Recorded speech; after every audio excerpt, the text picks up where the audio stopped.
Stage మీద no footwear అనడంతో అక్కడ ఒక చిన్న ట్రాఫిక్ జామ్ అయింది అంతే. అండ్ ఇప్పుడు తేజ మాటలు విందాము.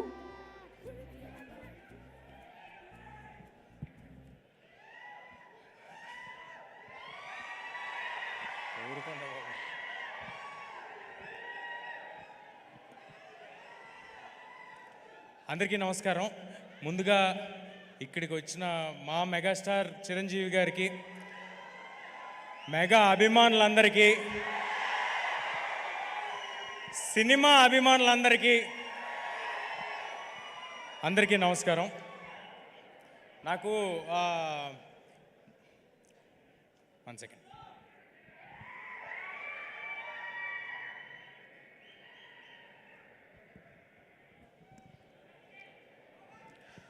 నాకు మామూలుగా మైక్ ఇస్తే మాట్లాడేస్తాను, కానీ ఇవాళ ఎందుకో కొంచెం టెన్షన్గా ఉంది.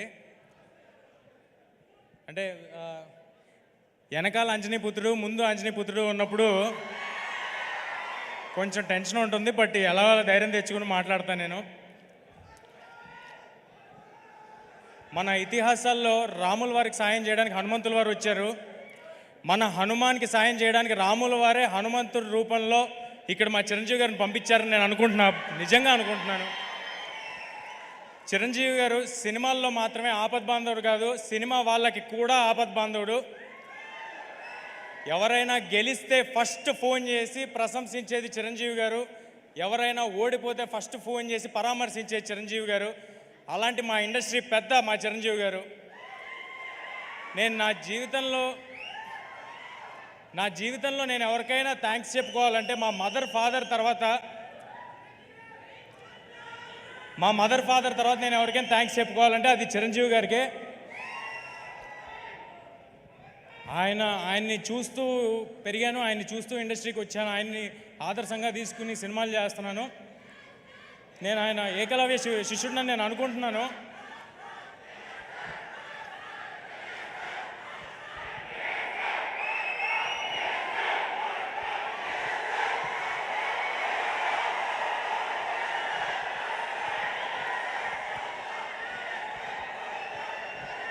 చిరంజీవి గారు కానీ నా జీవితంలో లేకపోయి ఉంటే నేను సినిమాల్లో ఉండేవాడిని కాదు, ఇక్కడ ఉండేవాడిని కాదు. నా జీవితంలో అంటే నేను మీలాగే చూడటమే అంతే, అంతకు మించి ఇంకేం లేదు. అందుకే నేను ఏకలవ్య శిష్యుడిని నేను అనుకుంటాను. అలా చూస్తూ ఇండస్ట్రీకి వచ్చాను. ఇవాళ మీ ప్రేమ ఇక్కడ నిలబెట్టింది నన్ను. సో నా ఉనికికి, నా ఉన్నతకి కారణమైన చిరంజీవి గారికి పాదాభివందనం సార్. ఇక్కడికి వచ్చింది.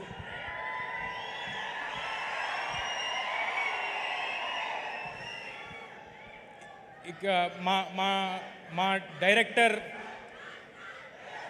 స్టార్ మెగాస్టార్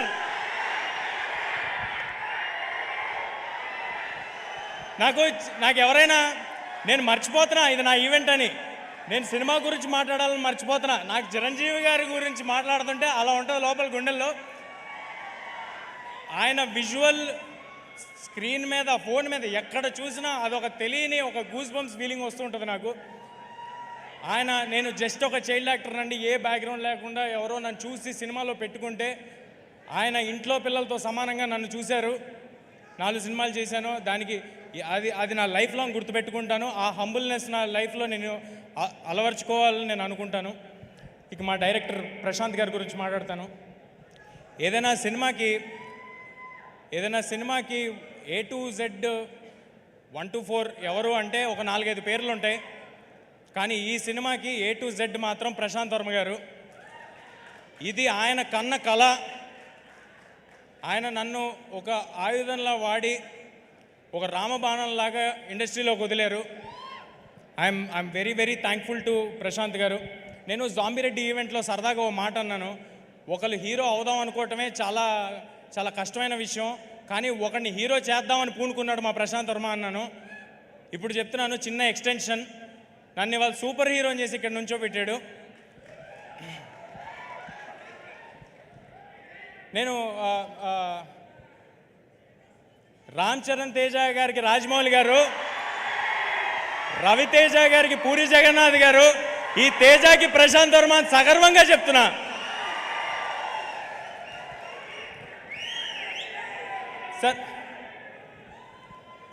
సార్ నాకు ఆయనకి క్రెడిట్ ఇవ్వటంలో ఏ మొహమాటం లేదు. నేను ఉత్సవ విగ్రహాన్ని మాత్రమే, మూల విరాట్ మా ప్రశాంత్ వర్మ. ఈ సినిమా మీరు ఏం చూస్తున్నా దానికి రీజన్ మా ప్రశాంత్ వర్మ. ఆయన ఒక కలగన్నాడు, ఆ కళలో ఆయన కన్న కలకి నేను పూర్తిగా నా ప్రాణం పెట్టేసి దాంట్లోకి దిగిపోయాను. కానీ మేమిద్దరం ఉంటే సరిపోదు, దీన్ని నమ్మి మా వెనకాల కొండంత అండగా స్ట్రాంగ్గా నిలబడిపోయిన వ్యక్తి, మాకంటే ఎక్కువ నమ్మిన వ్యక్తి మా ప్రొడ్యూసర్ నిరంజన్ గారు. Sir thanks a lot sir, thanks a lot for your support. మీలాంటి వాళ్ళు బాగుంటే ఏదైనా సినిమా హీరో కోసం హిట్ అవ్వాలి, డైరెక్టర్ కోసం హిట్ అవ్వాలి అంటుంటారు. ఈ సినిమా మీకోసం హిట్ అవ్వాలి సార్. మీకోసం హిట్ అయితే మేము అందరం బాగుంటాం. ఇలాంటి సినిమాలు చాలా వస్తాయి, ఇలాంటి అంబిషియస్ ప్రాజెక్ట్స్ చాలా వస్తాయి. చాలా పాజిటివ్ పర్సన్ నిరంజన్ గారు. ఈ ప్రైమ్ షో బ్యానర్కి ఈ 2024లో చాలా పెద్ద హిట్ హనుమాన్తో రావాలని కోరుకుంటున్నాను. ఒక పెద్ద లిస్ట్ రాసుకున్నాను, అందరి పేర్లు చెప్పాలని, మ్యూజిక్ డైరెక్టర్స్, ఎడిటర్స్ అందరి పేర్లు చెప్పాలని. సమయం తక్కువ ఉండటం వల్ల చాలా ఫాస్ట్గా చెప్తాను. ఈ సినిమాలో ఎవరు కూడా ఇదొక జాబ్ లాగా అనుకుని వర్క్ చేయలేదండి. అందరూ అహర్నిశలు ప్రాణం పెట్టి సినిమా సక్సెస్ కోసమే వర్క్ చేశారు. కెమెరామ్యాన్ శివేంద్ర గారు, మ్యూజిక్ డైరెక్టర్ హరిగౌర గారు, అనుదీప్ గారు, ఆర్ట్ డైరెక్టర్ నాగేంద్ర గారు, మా పబ్లిసిటీ డిజైనర్ అనంత్ గారు. ఒక 24 అవర్స్ ఉంటే ఏ నిమిషంలో ఫోన్ చేసినా ఫోన్ ఎత్తేవాళ్ళు మా వంశీశేఖర్ గారు మా కోసం నిలబడిపోయారండి స్ట్రాంగ్గా. ఇది మన సినిమా, మనం అందరికీ తెలియపరచాలని నిలబడిపోయారు. మా హ్యాష్ట్యాగ్ మీడియా మనోజ్ అందరూ అహర్నిశలు వేరే పని పెట్టుకోకుండా హనుమాన్ అనే సినిమాని ఎంత గొప్పగా మీ అందరి దగ్గరికి చేర్చాలని నిలబడిపోయారు. నేను చెప్తుంటే మర్చిపోతుంటా, బట్ మా ఆర్టిస్ట్స్ని కవర్ చేసేస్తాను. మా సినిమాలో హీరోయిన్, నేను ఎప్పుడు హీరోయిన్లు మర్చిపోతుంటాను, సో ఫస్ట్ ఈసారి అందుకే హీరోయిన్ పేరు చెప్పేస్తున్నాను. మా సినిమాలో హీరోయిన్గా చేసిన అమృత అయ్యర్ గారు, వరలక్ష్మి శరత్ కుమార్ గారు, వినయ్ రాయ్ గారు, సముద్రకన్ గారు, గెటప్ సీను గారు, వెన్నెల్ కిషోర్ గారు, సత్య గారు అందరూ వాళ్ళ 100% ఇచ్చి సినిమా సక్సెస్ కోసం మాత్రమే పనిచేశారు. వాళ్ళకి ఇది ఒక జాబ్ లాగో ఏదో డబ్బుల కోసం ఏదో వెళ్ళాం అన్నట్టు ఎవరూ లేరండి. I'm very very thankful for all of you. ఇంకా ఎక్కువ సమయం ఉంటే ఒక్కొక్కరి గురించి నేను విడమర్చి చెప్పేవాడిని. చిరంజీవి గారిని ఎక్కువ వెయిట్ చేయించడం నాకు అసలు ఇష్టం లేదు, చాలా ఫాస్ట్గా కంప్లీట్ చేస్తాను. ఈ సంక్రాంతికి ఇంకా వేరే సినిమాలు కూడా వస్తున్నాయి. అన్ని సినిమాలు ఆడాలి. మహేష్ బాబు గారి సినిమాలో యాక్ట్ చేసి పెరిగినోడిని, నాగార్జున గారితో యాక్ట్ చేసినోడిని, వెంకటేష్ గారితో యాక్ట్ చేసినోడిని. అన్ని సినిమాలు చాలా బాగా ఆడాలి, వాటిలో హనుమాన్ కూడా ఉండాలి. ఈ సంక్రాంతికి హనుమాన్ థియేటర్స్లో వస్తుంది. హనుమాన్ ఈ సినిమా నిలబడుతుంది, ఈ సినిమా మమ్మల్ని నిలబెడుతుంది, గ్యారంటీగా చెప్తున్నా. ఈ హనుమాన్ అనే సినిమా ఒక సూపర్ హీరో సినిమా. ఒక మామూలు కుర్రాడికి, ఒక బలహీనుడికి, ఇప్పుడు నన్ను చూస్తే బలహీనుడిలాగే ఉంటాను కాబట్టి ఇప్పుడున్న సిచ్యువేషన్కి కూడా సరిగ్గా సరిపోద్ది.